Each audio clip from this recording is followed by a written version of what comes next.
Salut tout le monde, comment allez-vous? Moi ça va plutôt bien, aujourd'hui on se retrouve pour l'actu rap, c'est parti.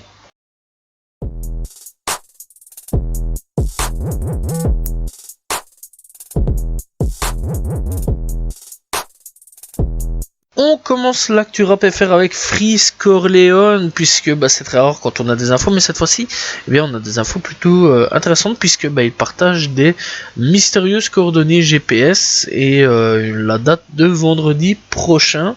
Donc voilà, bref, est-ce que le nouvel album va bientôt arriver? Telle est la question. Est-ce que finalement ça va pas sortir plus tôt que le 11 septembre 2023, puisque je le rappelle que Freeze Corleone sort d'habitude des projets le 11 septembre. Bref, donc voilà, alors tout simplement on a des coordonnées GPS 48 53 23 39 N2 23 20 99 E, donc voilà. Alors clairement, est-ce que ça indique pas des choses, des indices, etc. pour un nouveau projet? Telle est la question. En tout cas, ça a été posté ce 27 mai. Donc voilà, nous sommes aujourd'hui où j'enregistre donc la vidéo, l'actu rap. Nous sommes tout simplement le 30. Donc voilà, et la question est, qu'est-ce que ça peut être? Bref, donc voilà, et ça peut être assez intéressant à ce niveau-là. Et surtout, est-ce qu'on aura un album dans les mois ou les semaines qui suivent? Telle est la question aussi. Dalla et Bilton ou Bilton ne font plus partie du 9 de I. Bref, donc voilà, ça a été officialisé par Booba aujourd'hui, donc ce fameux 30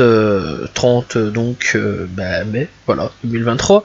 Et donc, clairement, ça annonce donc que il n'y aurait pas eu donc de bonnes choses pour tout simplement Bilton. Donc Bilton, il a dit que lui, ça lui plaisait pas trop comment était gérée sa carrière, etc. Donc voilà, il aime pas trop la façon dont est gérée sa carrière. Quant à Dalla, tout simplement le problème c'est qu'apparemment il aurait battu donc sa femme, ou une femme en tout cas, donc voilà, et ça passe pas chez le 9 de I, ce qui est logique. Et donc pour Bilton c'est tout autre chose. Voilà, bref, on souhaite bien sûr à Bilton une bonne aventure, à Dalla peut-être une bonne aventure aussi, qui sait, on verra par le futur qu'est-ce qui va pouvoir se passer. Damso travaille sur son exposition, donc sa première exposition. Donc c'est sur Instagram qu'il dit: merci la nation, je vais bosser sur ma première exposition. Ça va prendre une vingtaine de mois, souhaitez-moi bonne chance. Bref, donc on n'aura sûrement pas de nouveaux sons d'ici là. Donc voilà, c'est apparemment sur la région de Bruxelles. Donc voilà, et à voir un petit peu ce qui va se passer pour sa première exposition. D'ailleurs, je me demande un petit peu sur quoi ça va donner. Voilà, seul l'avenir nous le dira dans à peu près quelques mois, donc il nous l'a annoncé. Bref, personnellement, j'ai hâte de voir un petit peu ce que ça va annoncer, cette exposition de Damso. Zamdam a été victime d'un grave accident de voiture. Le rappeur a donné de ses nouvelles. Tout va plutôt bien pour lui, mais clairement, il aurait pu vraiment passer y passer. Donc voilà, clairement, il a eu vraiment de la chance. Bref, il y a quand même des photos de lui et de sa voiture qui, clairement, est pas en super bon état. D'ailleurs, je vais pas vous mentir, que clairement, je me demande comment ça se fait qu'il soit encore vivant à l'heure actuelle. Parce que, je vous explique, il n'y a plus de pneus, il n'y a plus vraiment de moteur, il n'y a plus rien en fait sur le devant. Le pare-brise est complètement défoncé. Bref, clairement, ça c'est chaud, voilà. Et clairement, en voyant les photos sur son Instagram, je me demande réellement comment il a fait pour survivre, parce que on va pas se mentir qu'il l'a vraiment échappé belle. Bref, il dit tout simplement: samedi après-midi, je l'ai échappé belle. J'ai vu ma vie défiler devant mes yeux. Ceci est un rappel, parce que la vie est trop précieuse. Cette année, j'ai tenu un rythme assez sévère. J'ai sorti énormément de musique, mais pour la première fois, je dois prendre soin de moi et me concentrer sur mon rétablissement pour revenir plus stable et plus fort. Ceci est une promesse. Bref, donc clairement, on espère que Zamdam va revenir plus qu'en forme et qu'il va tout péter cette année. Rappeuse en liberté revient tout simplement pour une 3e saison. Donc j'en avais déjà parlé l'année passée et je crois l'année avant aussi, mais cette année-ci ça se refait. Donc voilà, et donc ce sera Chila qui sera apparemment marraine cette année-ci. Bref, donc c'est gagner un deal des Jerry Puma, des enregistrements de morceaux et des clips par Sony Music France, un prix de 2000 €. et des concerts aux Ardentes, ce qui est vraiment cool, à Paris 8 et au Mama Music et au et Convention. Donc voilà, bref, donc eh bien les inscriptions se font jusqu'au 13 juin prochain. Donc voilà, n'hésitez pas, si vous êtes rappeuse, à eh bien vous inscrire pour peut-être eh bien devenir eh bien la future grande star du rap féminin. Bref, en tout cas, je trouve ça quand même plutôt cool que le rap féminin commence de plus en plus à faire parler.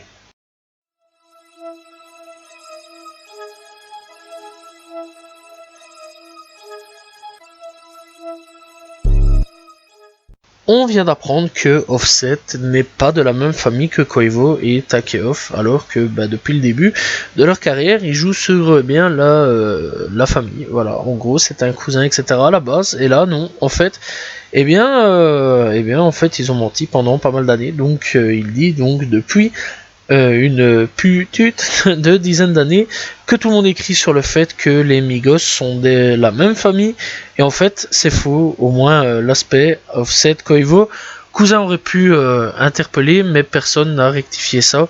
Bref, tout est faux en fait. À la base, eh bien on avait un qui était pote de classe, donc voilà, et que à l'école eh bien ils traînaient ensemble, et que il a rencontré l'oncle et le neveu seulement.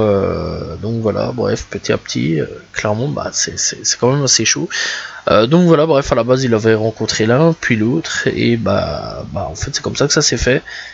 Bref, c'est assez perturbant. Je vais pas vous mentir que quand même ça fait 10 ans qu'on est là à croire qu'en fait les Migos sont de la même famille, mais en fait non du tout. Donc voilà, pourquoi pas. Mais voilà, je pense qu'on a eu la douille du siècle, on va pas se mentir. On va parler un petit peu de Megan Thee Stallion, vraiment très très court, puisque eh bien on vient d'apprendre que Megan Thee Stallion et Romelu Lukaku eh bien sont ensemble apparemment. Donc voilà, alors comment eh bien certains se posent la question comment ils auraient pu se rencontrer. Eh bien c'est simple. Eh bien Megan Thee Stallion est signé chez Roc Nation, et Romelu Lukaku, et oui, malgré que c'est un joueur de foot, est signé aussi chez Roc Nation, donc le label de Jay-Z, puisque Jay-Z apparemment fait aussi dans truc de foot, dans le foot. Donc voilà, ils se seraient rencontrés là. Bref, pourquoi pas, je trouve ça assez stylé. On espère qu'il n'y aura pas une balle perdue comme avec Tory Lanez ou autre, donc voilà, et on espère aussi que Megan fera attention à ses pieds cette fois-ci.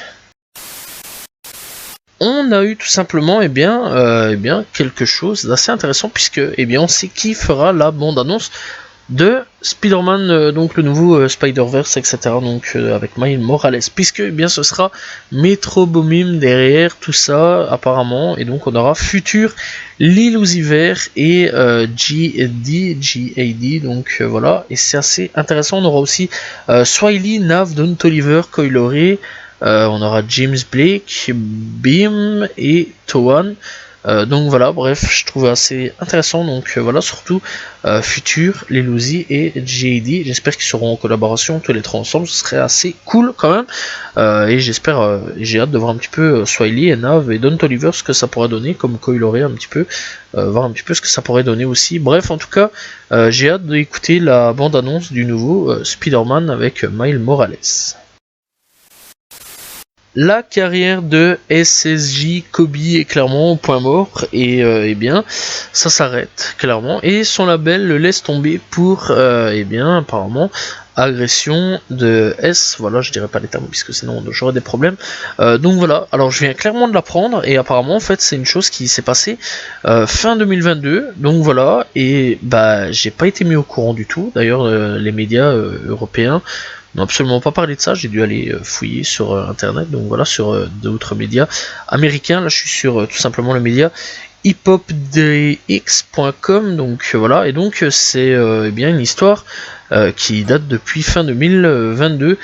Bref, donc dimanche 28 mai, Kobe a reconnu qu'il avait gardé le profil bas à la fois dans la musique et sa présence en ligne depuis les accusations, expliquant que son équipe lui avait déconseillé, mais il veut s'exprimer car il a le sentiment d'avoir été complètement dénoncé et terni publiquement. Donc il dit: salut les gars, je n'ai pas vraiment abordé toutes les situations publiquement, et c'est principalement parce que l'équipe m'a conseillé de ne pas le faire. J'aurais aimé dire quelque chose plus tôt, mais j'en parle aujourd'hui à Télécrit. Il n'y a aucun cas et mon nom a été complètement bafoué, terni publiquement. une idée fausse de relations futures et le sentiment d'être dirigé. On peut être causé, on peut être causé plutôt des blessures, ce qui est compréhensible, mais en fin de compte, les choses ont été déformées au public et ont essentiellement eu un impact négatif sur ma carrière et sur mon état mental. Je tiens à m'excuser auprès de mes fans pour ne pas avoir communiqué correctement eh bien les choses, car il s'est passé beaucoup de choses dans ma vie. J'aime tous mes fans et je veux continuer à changer le monde avec la musique. Il a poursuivi. En ce qui concerne la musique, je ne suis actuellement plus signé sur un label en raison des accusations, ce qui est une autre raison de retard, tout simplement, et donc ça devrait changer.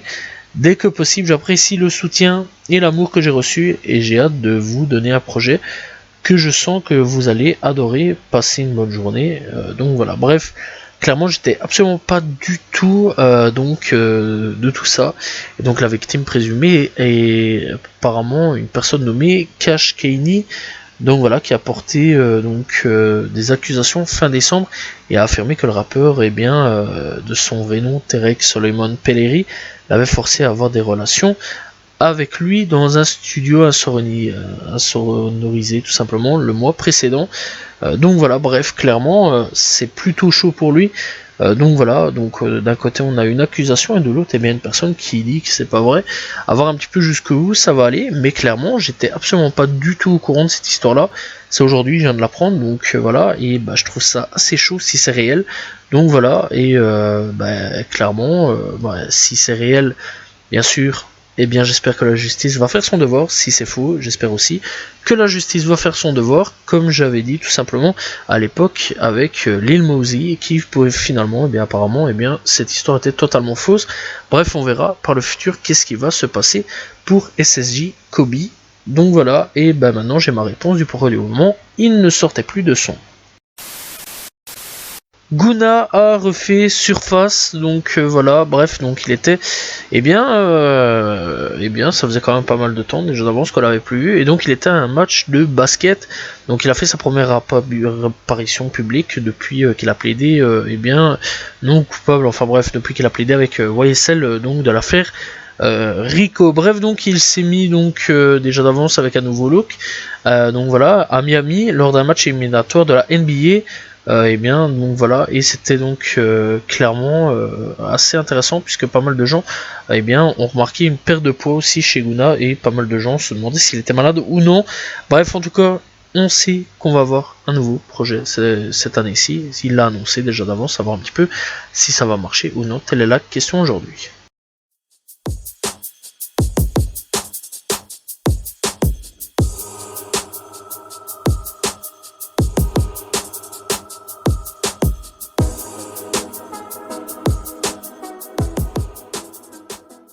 Les coups de cœur de cette semaine, on commence tout simplement avec Juicy WRLD qui est de retour avec Cheese and Dope Freestyle. Bref, on a Greysh de retour avec donc le clip de Le Restaurant. Bref, on a Kalash Criminel qui est de retour aussi avec Teasy Swam. Très bon retour aussi. On a tout simplement ESTG de retour donc avec Turn the Street Up. On a tout simplement Kodak Black aussi de retour avec tout simplement Gunsmoke Tone. Bref, on a tout simplement comme découverte aussi et que j'ai quand même bien kiffé, c'est Kill Deal avec Smoke Ops No CGS, enfin CIGS. Donc voilà, bref, totale découverte et c'est tout simplement dans le même style que Ghostmane. N'hésitez pas donc à les découvrir.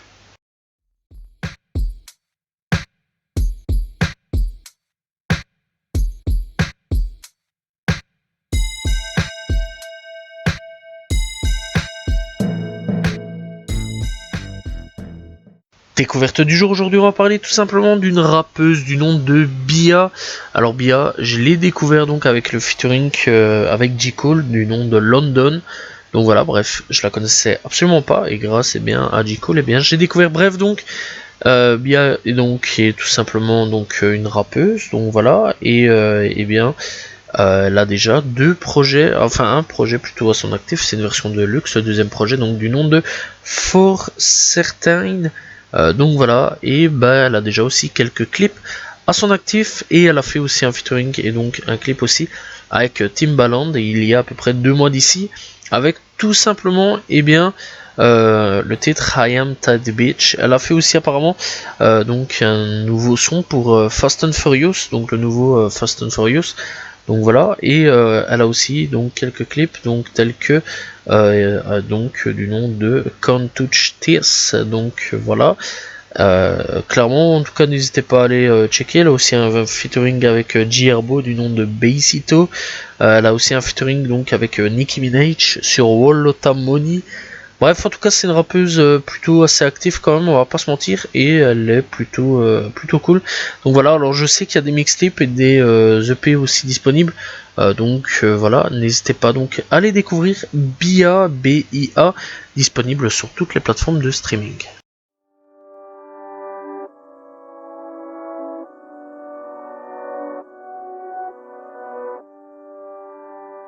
Et nous sommes partis avec les albums de cette semaine. On commence cette semaine avec tout simplement Husky qui a sorti Retina. On a Taomi qui a sorti Rarissime. On a tout simplement Fabio qui a sorti L'Ombre et La Nuit. On a tout simplement J-Man et Temma qui a sorti Draga. On a MIG qui a sorti 21. On a Jeune Crack qui a sorti Matière Première. On a tout simplement, donc avec tout ça, la ou la pépite plutôt, donc qui a sorti Apollo Mission Evangelion. On a Jen qui a sorti Jennifer. On a Max D, LG qui a sorti Monde de Ouf. On a tout simplement Denzel McIntosh qui a sorti Once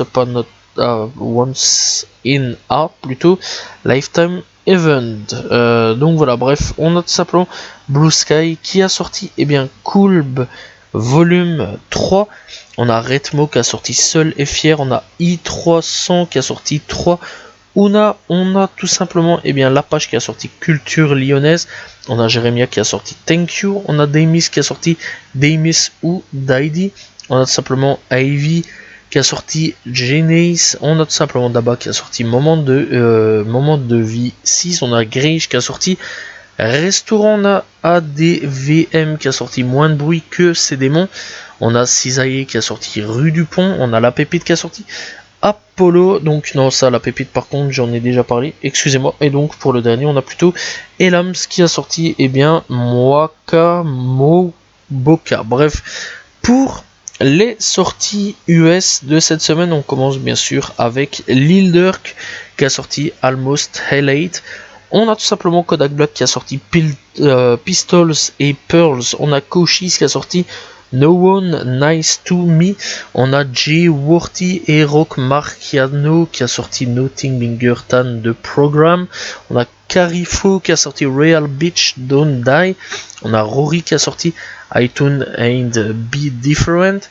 On a tout simplement Casey qui a sorti Tout 2052. On a tout simplement D4VD qui a sorti Payday To Turn. On a Bliss Station qui a sorti Bliss Station, donc voilà, rien de plus compliqué. On a Gunva B qui a sorti The Village Is On Fire. On a Kassa qui a sorti Overall, Kassa Overall qui a sorti plutôt Animal. On a tout simplement Kamari qui a sorti A Brave Nirvana. Donc voilà, bref, donc on a tout simplement Koya qui a sorti Kunbani, Wayne the Past Blowmate. On a donc Monebakio qui a sorti Art to Love Earthlate Edition.